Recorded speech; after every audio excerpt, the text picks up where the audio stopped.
Thanks for joining me today. Making space for what matters, spiritual habits. Today's lesson, fasting.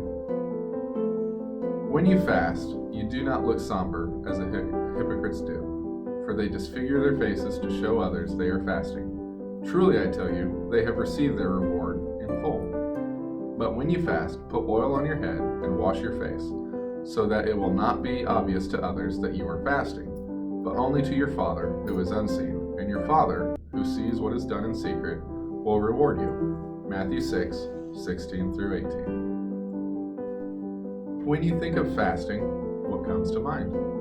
Maybe you envision people willingly starving themselves. Maybe you picture a monk living off of dry bread. Or maybe you're someone who prefers not to think about fasting, ever. Jesus spent 40 days in the wilderness fasting, and based on his conversations with his disciples, fasting was a practice he assumed they would practice as well. But intentionally creating space in our lives to hear God by removing things that give us immediate satisfaction can feel uncomfortable, especially when our world glorifies pleasure. Here are 3 reasons why fasting matters. First, fasting starves what is stopping us from experiencing God's presence. It forces us to pay attention to the parts of our lives that we try to drown out through late-night binges of social media scrolls. And in the process, it teaches us to rely on Jesus to meet our needs. Second, fasting invites us to give up something we love to make space for something we love even more.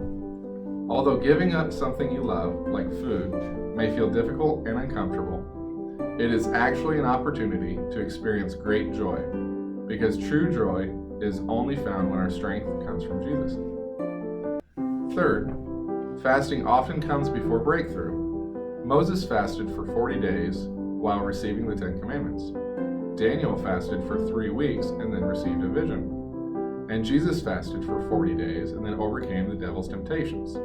In each of these cases, God provided clarity, strength, and breakthrough on the other side of faithful sacrifice.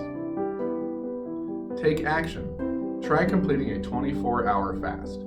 If you haven't fasted often, keep this exercise simple. The goal here is to finish. If you start to feel weary during your fast, turn that weariness into an opportunity to talk to God and listen to Him.